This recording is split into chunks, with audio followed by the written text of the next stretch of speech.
witness has clearly described the document by her mobile phone number and the number of the sender and the transactions of the day, it is also my finding that no evidence has been laid regarding the steps taken to having the statement printed. Whereas she testified that she was called by police to go and print the document, it did not come out clearly whether the request was oral in writing, and it also did not come clearly in her evidence as to where she put the document after having it printed. Did she keep it? Did she hand it back to police? That evidence was not adduced. I have taken note of Rule 25(2)(f) of the Constitution Management of Exhibits Practice Directions 2022, which provides that any person with sufficient knowledge may tender in an exhibit, and whereas I agree that the witness has sufficient knowledge pertaining this document, I don't find it proper that she should be the one to tender it in light of the fact that the chain of its movement has not been laid out before the court. It should either be tendered in by the author or the person at whose instance it was printed. I therefore decline to admit it as an exhibit, but I find that the witness has sufficiently described it, and I will admit it for identification, and it is accordingly marked PEID 2. Eno yensala ya kooti ng'omulamuzi agambye nti yawulidde okuwakanya okuva mu baloya b'omusibe n'agamba nti omujulizi ono ow'omusanvu nga si ye yawandiika oba si ye yakola ekiwandiiko ekyo, nga yadde yannyonnyodde kooti emitendera gye yayitamu okubanga afuna ekiwandiiko ekyo, okubanga bamuwa statement okuva mu MTN, naye oludda oluwabi lwagambye nti nga lunnyonnyola emitendera egyo gye yayitamu okubanga afuna ekiwandiiko ekyo, naye kooti yo n'ezulwa n'egamba nti byezudde nti tewali kirambulukufu kyali kiraga nti omukyalo oyo yamala ofuna ekiwandiiko ekyo ye kennyini yali yakisigaza n'akitereka oba yakiwaayo mu bapoliisi, nga yadde kooti ekkiriza nti omukyalo yabadde amanyi ebiva mu kiwandiiko ekyo, nga kuba olw'ensonga nti yali yayita mitendera egyo okufuna statement eyo, naye kooti yo temanyi mitendera ki gye yayitamu okubanga ekiwandiiko ekyo gye kyakuumibwa. Era kooti nekomekereza ng'egamba nti ekiwandiiko ekyo kiganiddwa okubeera nga ekiweebwayo oludda oluwaabi ng'ekizibiti kyabwe, naye wabula ejja kuba ekisala nga ekiwandiiko ekyo kye banaalabako obulabi, era kijja kubeera ejja kimaakiringa nnamba ey'okubiri. Yes, Mr. Mwaganya, are you done with her? So we can take a break. I'm almost done. I'm just concerned with the camera interruptions. I know they have a right to take photos, but please, we are getting interrupted. Let's not interrupt the processes as we take pictures or as we record the proceedings. Let's ensure that we do not interrupt. Okay. Madam Odong, let's wind up. Just for you to clarify in your evidence, you said the money was the money that you issued in the receipt was 190, and the MTN statement has 195. I think that explanation she gave already. My Lord, if court captured it, the 5,000 was for withdrawal charges. My Lord, that is all we have from her. Okay, may I propose that we take a health break of about 10 minutes before we bring her for cross-examination? So we return at 10 minutes after midday.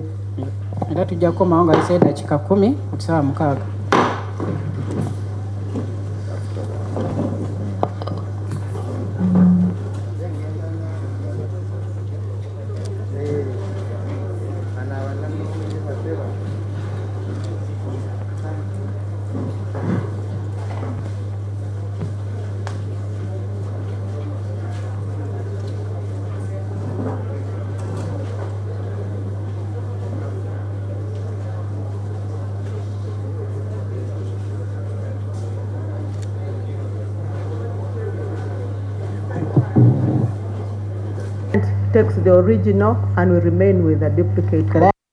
copy original fene tusigazaako ya duplicate.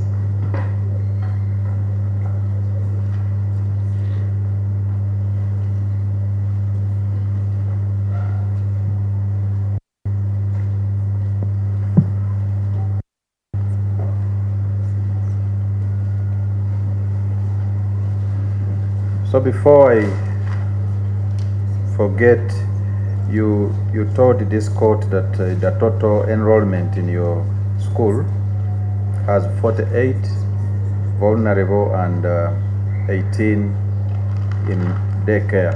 Yes, sir. Were all these numbers at the school on the day of the second? Wadde ogamba kooti eno nti abo abaali vulnerable abaali batasasula ssente baali 48, then abaali basasula ssente aba daycare baali 18.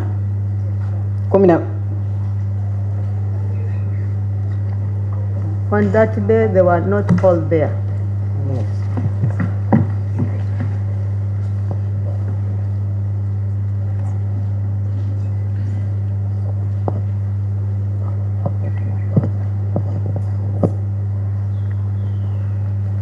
Do you have an idea of how many could have been there, or if you don't, it's okay?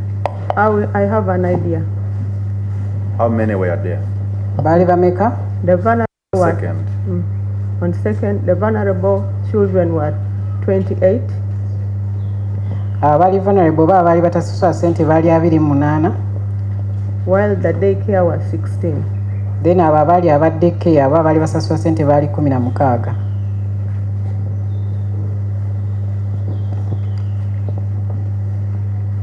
So we are at a point when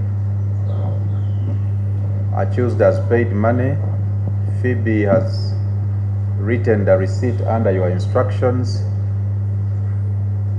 What followed? Tuli ku kiseera nga omwami amaze osasula ssente, then Phoebe amaze okumuwandiikira receipt addirira. I actually asked him that now you are registering, you have registered the child, we shall need your details for our file. Era namubuuza ne mugaa kati tumaze okuba nga turegisteringa omwana oyo era kati naye tujja kusaba ebyala bikwatago olwa fayiro yaffe. Yes. He told me that he was just a sponsor of that child. Era yanziramu n'agamba ye yali sponsor omuntu abayambako ku mwana oyo. But the mother, naye maama w'omwana oyo will come with his details and her details. ajja kujja n'ebyo ebimukwatako omwami oyo n'ebikola ku maama w'omwana.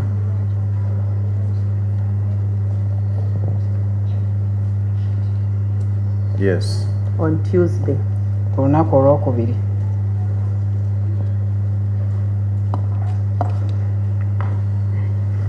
Yes. What else followed? Kyekaddirira. So he got out. N'amala n'agenda n'afuluma. Actually told him, thank you very much, we're waiting for you and the child on Tuesday. Oluvannyuma n'amala ne mugamba webala nnyo nga mwebaza era tulinze omwana oyo ku lunaku olwokubiri.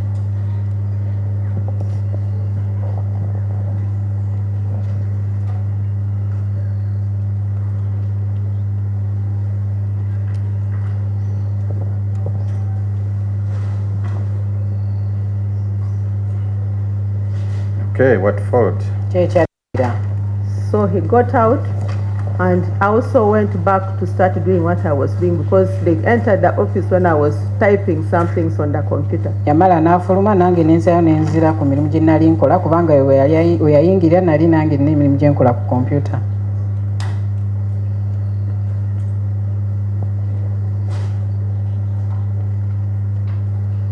Yes. Then Phoebe put back the receipt book in my drawer. Then Phoebe nazza akatabo ka receipt mu drawer.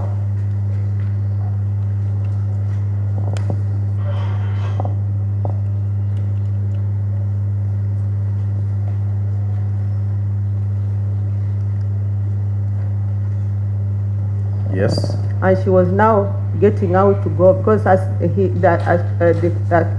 the suspect had already come out.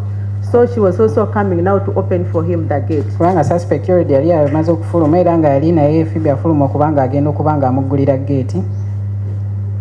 So But he made. Yes? Genda mpola. Saying he goes slow.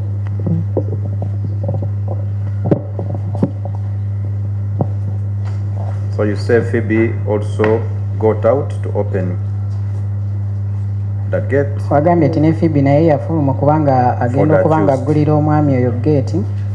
Yes. So I looked out through the window.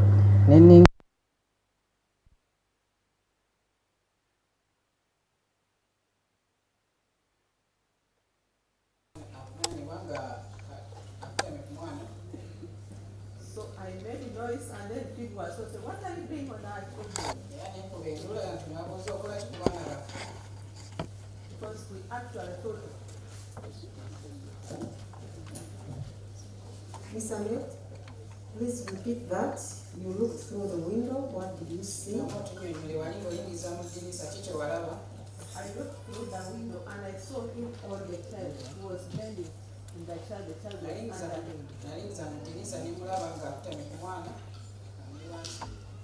So for me, I thought he was just beating the child.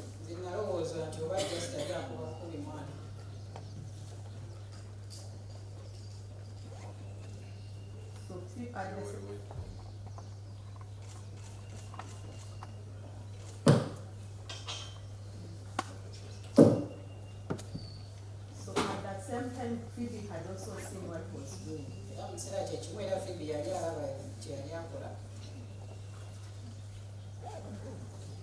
Yes. So I ran out of the office. So as I was running to him, I ran out of office. Yes. Shouting and heading towards him.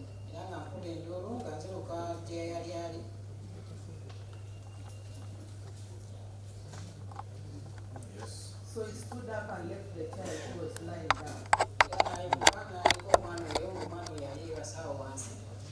And was lifting the knife towards me.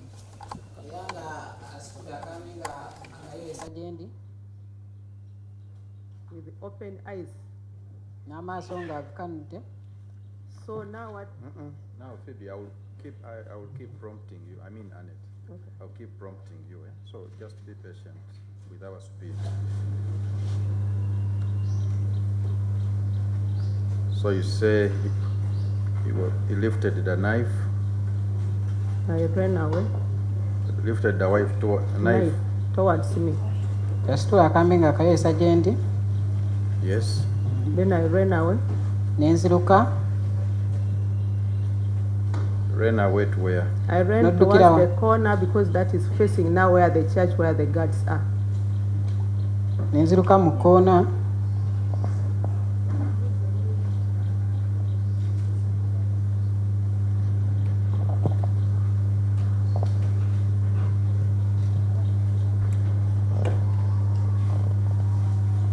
Yes. Then he went back and now that is the time Phoebe now went and as he bent on the next shelf, so Phoebe picked a bicycle to hit him.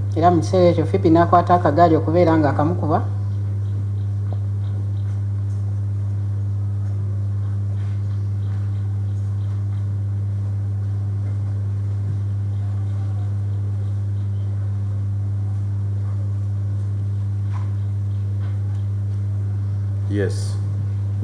He still ran towards Phoebe. To Phoebe. Phoebe. That's when Phoebe fell down.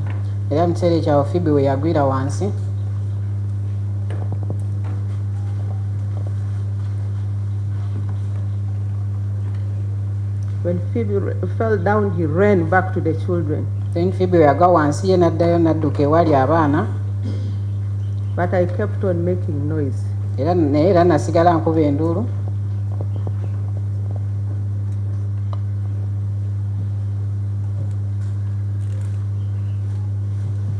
Okay.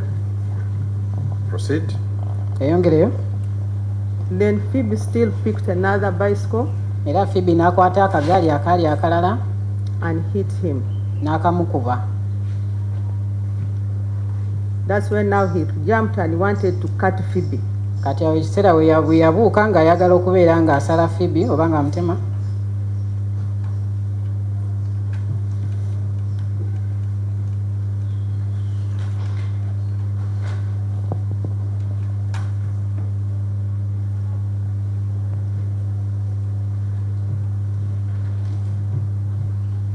As Phoebe was struggling, what were you doing?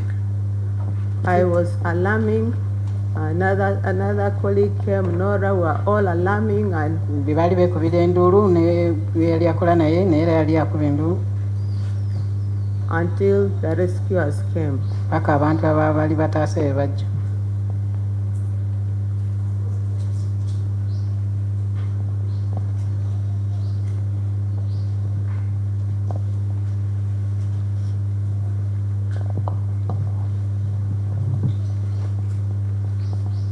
Before we go to the rescuers, how many children in total were cut? Nga tetunnagenda ku abo abaali bazze okutaasa, abaana baali bameka abaali batemeddwa oba baali basaliddwa? 4. Baali 4. Could you by any chance know their names? Osobola okubeera ng'omanyi amannya g'abaana abo? Gideon Eteku, Kuliko Gideon Etegu, Ignatius Seryange, kuliko Ignatius Seryange, Keisha Genrot Otim, Keisha Geroto Team, and Ryan Odeke. ne Ryan Odeke.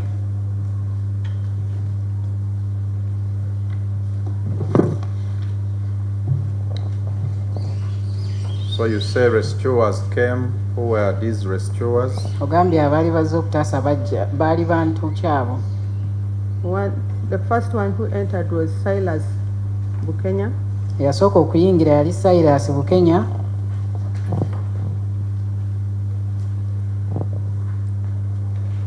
Moses Opio, who is the guard. Kuliko Moses Opio eyali akuuma. And Bashir Matovu. Ne Bashir Matovu.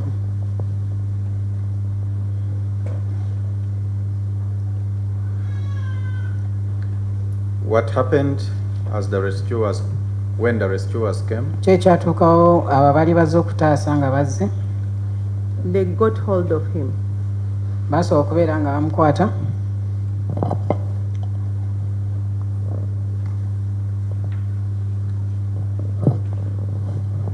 Did you observe any other thing? Olina ekirala kyonna kyewalaba mu kiseera ekyo nga bamukutte? I did not observe anything because I was now running, calling for help to come and take the children to the hospital. Sina kirala kinalaba kubanga nali nziruse nga ngezako okufuna obuyambi kubanga abaana abo batwalibwa mu ddwaliro.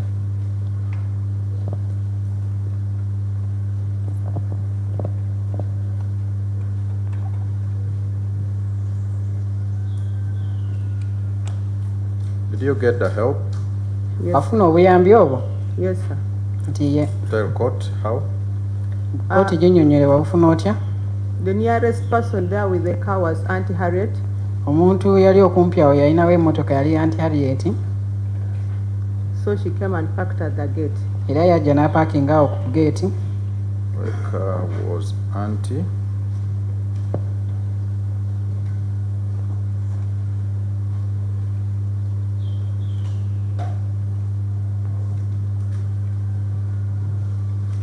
What happened when Harriet came with her car? Ki ekyatuukawo nga Harriet azze n'emmotoka ye? People hurried to carry the 3 children. And Thought where- they were alive. Abantu bayanga okusitula abaana 3 abaali nga bakyali balamu. We thought they were alive. Baali bateebereza nti abaana abo baleka baali bakyali balamu.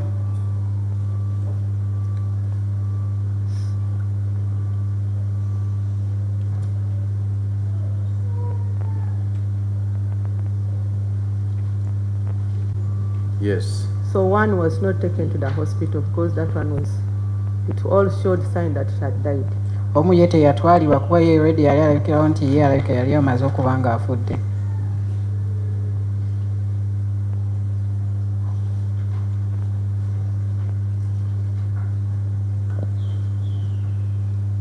was that was left? yali ani eyalekebwa?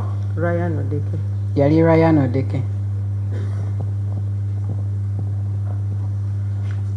Which hospital did the Harriet take them? Yali ddwaliro ki Harriet gye yatwala abaana? Wens Medical Center.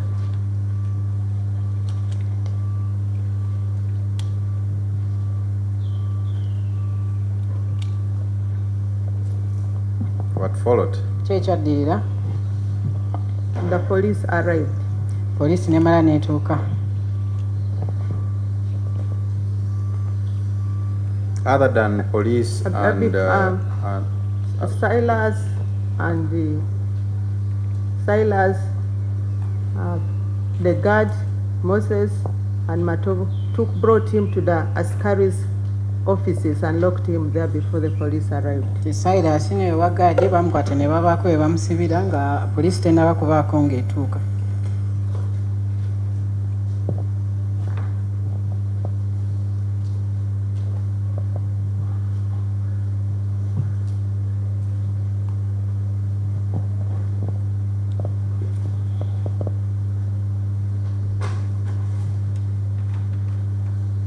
So other than those the three, Cyrus, Moses and Matovu, and the police, did any other person come or respond?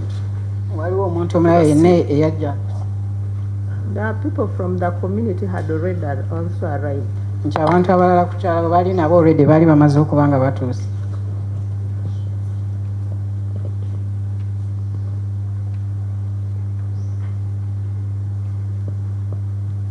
What happened when police came? Ki ekyatuukawo nga poliisi ezze? The police tried to control the people. Abapoliisi bagezaako okubeera nga bakakkanya abantu. Yes. And later on, they picked the body which was also lying there. Era oluvannyuma bajjawo n'omulambo ogwali gwebasaawo. And picked the other ones also at once. Era ne bafuna ne bali abalala era.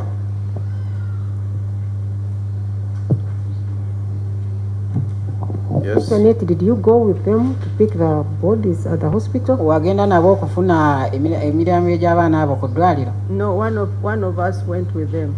Nedda naye omu ku ffe yagenda nabo. So, okay. And what followed? Naye To your knowledge? ki ekyaddirira My ku knowledge, byomanyi? the bodies were taken to Mulago for post-mortem. Ti emirimu gy'abaana abo gyatwalibwa e Mulago okubeera nga gyekebejjebwa abasawo.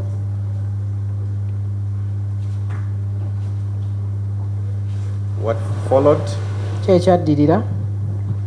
Late in the day now, the police took statements from us. Oluvannyuma poliisi baatuggyako statement.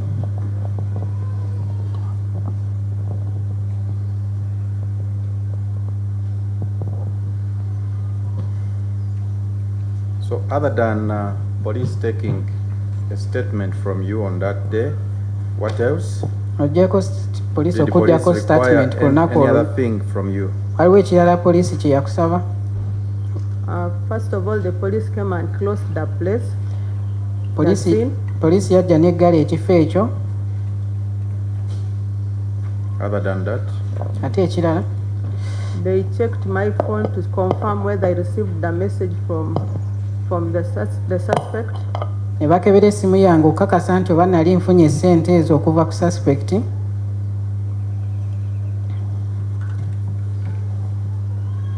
What did they find? Ki kye The baasanga? message was there. Era message yaliko eri.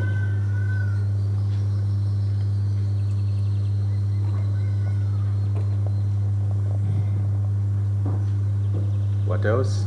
Ate ekirala? The next day is when I was called to go and print my mobile money statement from mobile money. Olunaku olwaddirira bwe nayitibwa kubanga ngenda okuprintinga mobile money statement yange.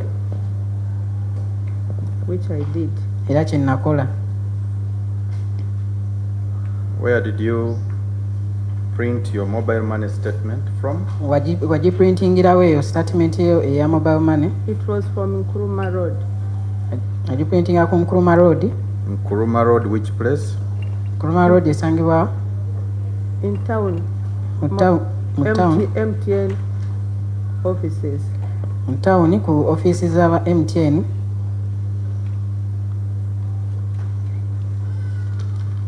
Which number of yours was the money sent? Yali namba ki eyo ku ssente ezo kwe baziteeka? 0772 Yali 0772 96. Sorry, just a minute. My lord, can we request that she just records her number for the court record as opposed to reading it to the public? Okay. Asabye kooti abeere nga namba yagiwandika buwandiisi okusinga okubeera ng'agisoma mu lujjudde I was about to propose that as well. So I'm going to request that you write for court the number, your number on which you send, on which the suspect, the accused person sent. Era bakusabye wandiika ennamba eyo kwe baateeka essente ezo suspect.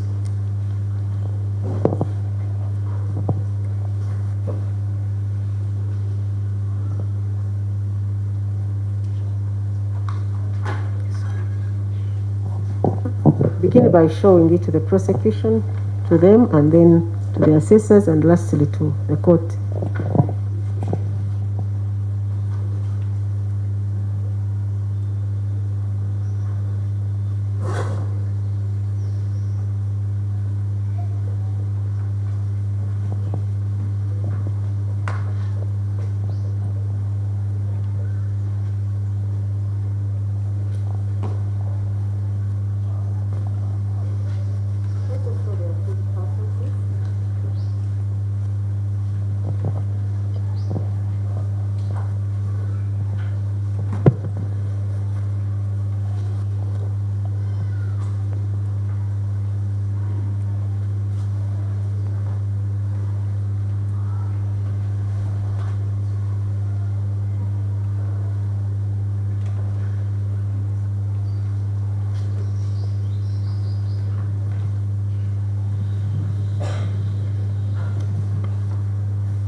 Okay, you can proceed. Other than police asking you to print the said, to procure your said mobile money statement, what else? Odyeko ekyo poliisi okugamba okuprinting out statement ya mobile money ate ekirala? I printed the statement and gave to police. Okay. Na printing a statement eyo n'enjowa abapoliisi. What else? Ate ekirala? The next thing I was summoned to this court. Olala bampita okujja mu kooti eno.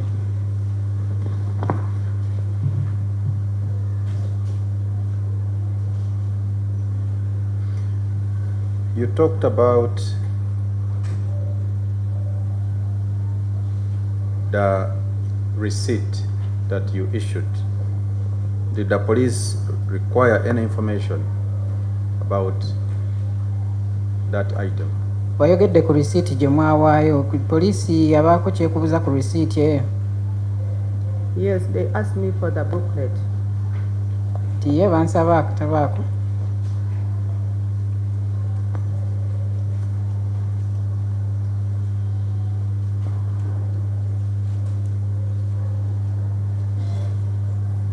And what happened? Kyekyaddira? The police went with it.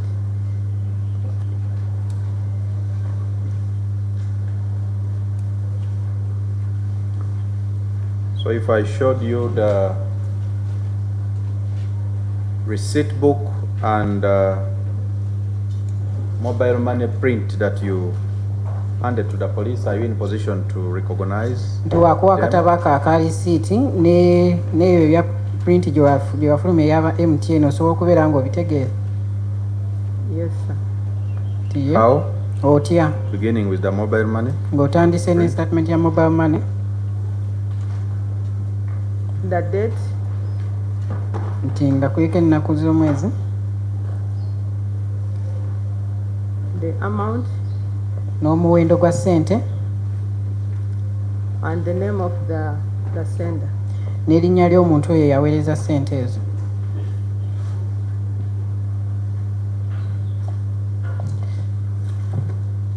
The receipt, Ate ku risiiti, The receipt, the name of the child, ku risiiti kubeerako erinnya ly'omwana and the amount.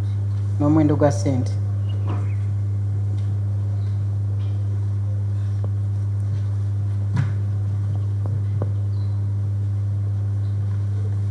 I want you to look at the